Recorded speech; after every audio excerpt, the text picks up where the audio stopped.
Hi guys, my name is Yetunde Adeyemi and I am a flight attendant based in Lagos, Nigeria. So today I am going to be talking to you about how I got my US visa, and that was actually the first visa I got on my Virgin passport. I know they always say that um, if you've never used your passport before, they are not going to give you a visa. So I'm here to clarify, I'm here to change that narrative and to tell you what I did, even though I don't even feel I did anything, but the steps I took to get my US visa. So if it's something that you're interested in, stay tuned and watch. So one of the things I always stress out in my channel is for you to become what, if you are a local flight attendant, it's always better to strive to become an international flight attendant, because one of the advantages of being an international flight attendant is that you are highly rejected when it comes to visas. So although not that if you're a local flight attendant you will not get it, of course you will, because one of the things that most of the interviewers always look for is for you to have ties in your country, and it's not like as if you want to run away to US and not come back, because that's always the situation. So now, what was the first thing I did? I got my passport. And prior to that, actually, I've actually been doing flights to South Africa and London. And whenever we do flights to South Africa and London, we don't actually need visa for that, because the company provides a gen deck. It's called a gen deck. A gen deck is a list of crew flying a particular plane. And when we get to either South Africa and London, we always submit it to immigration. So what we usually do is that when they give us the gen deck before our flights, we always tend to make photocopies. And so those photocopies, we keep it for our record keeping. This thing I'm talking about is in the year 2012, and I can tell you that I still have those copies with me till today.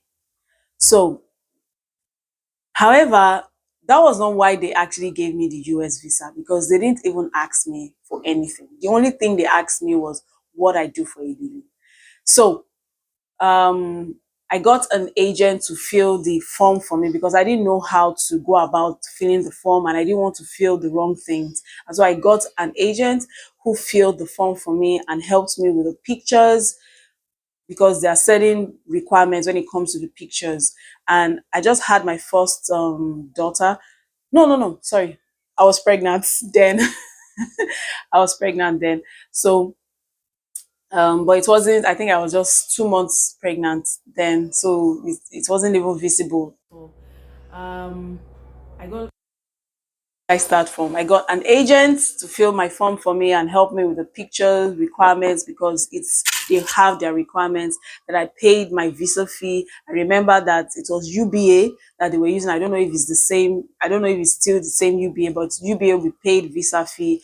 I got an interview date, and I personally, I like to do things early in the morning. So my time for my visa was in the morning. And so I got there very early, and I mean, when you get into the place, you practically hear all the questions that are being asked. They ask it through a microphone. And so you practically, the one you're interested in listening, you listen to, but you can practically hear what they're asking people that are there. And so as one person, they are like up to like 6 or 7 of them, the table.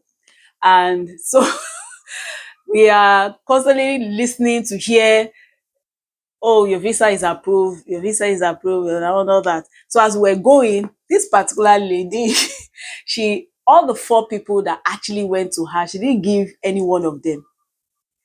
And so when it was my turn, I told the person beside me that maybe you should go. The person said, no, I'm not going. And the woman has not given anybody. Okay, I forgot to list out the documents I went with. I went with my NCA license. I went with my My salary account, I made sure that it was my salary account that I used as my bank statement. Then I used my pension account. I went to my pensioner and I collected the pension for the last 6 months.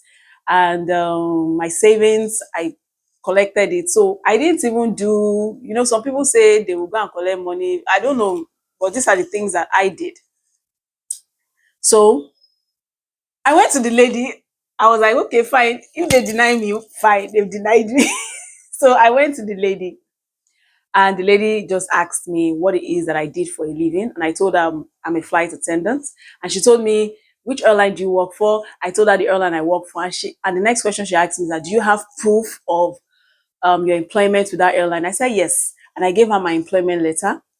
And she now asked me that, have I ever traveled out of the country before? I said, personally, I have not, but work, I have. So she was like, oh, that's, don't you need visa to go to South Africa and London? I said, no, that what they usually give us is GenDeck. And so when we get there, we usually submit the GenDeck to immigration. Then she deviated to another topic. She was not like that. That which aircraft do you fly? She was not gisting with me. Then next thing she still went back to that same question. That, so what do you guys use? Anytime you guys go to London, I tried to tell me that you guys don't need visa. I said no, we don't. We use a GenDeck, and usually when we get to London, we submit this GenDeck to um immigration. Oh, she was like, okay. She now told me that, but some of my colleagues, some of them have British visa. I said yes. That some people, when they were trained for the A340, like I told you, I don't fly the A340. The A340 is the bigger aircraft. I'm not yet trained on A340. And I explained to her that they actually went to the UK for their training. So for now, these are the aircrafts that I fly, and we got our own training in Nigeria. And that was all. She didn't even ask me for the bank statement. She didn't even ask me. She didn't even, she just, the thing is, everything I said was the truth. And that was how she gave me my American visa.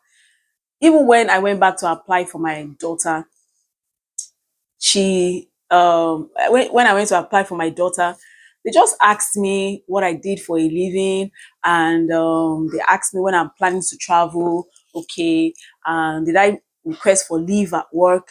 You see, what I noticed, what I've gotten from these interviewers is that they are trained, so they know when you are lying. They can see it when you are lying.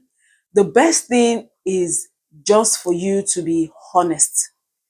I don't think them giving you a visa has to do with the money in your bank account. Well, but it plays a role in that you have to show that you have sufficient fund. Of course, you can't have money. You cannot say you don't have money and you want to travel. So you have to have sufficient funds that enter into your account. But remember, she didn't ask me for my bank statement. I had my bank statement, but she didn't ask me for my bank statement. She only asked me for a proof of where I work. That was the only thing she asked me. That was all. How I just realized that these people, they are actually trained. They know, because like I told you, I heard what questions they asked certain people. And the moment they just detect that you're lying, they'll ask you further questions. At some point, you might not be able to defend the lie that you have told. So I would strongly advise that when you want to get your US visa, please do things the right way. Start ahead of time, like start paying money into your savings account so that it can show that it has sufficient money, consistent money, proof of where you're going to stay. Or although they might not even ask that, it's just that anything you do, make sure you do not lie. That's all I would say. Make sure you do not lie. And more than anything, being a flight attendant, this is one of the advantages. It's always much easier to get visas. I know you gained something from my channel today. Don't forget to like, subscribe, and share as usual. My name is Iyetunde Adeyemi. Stay blessed.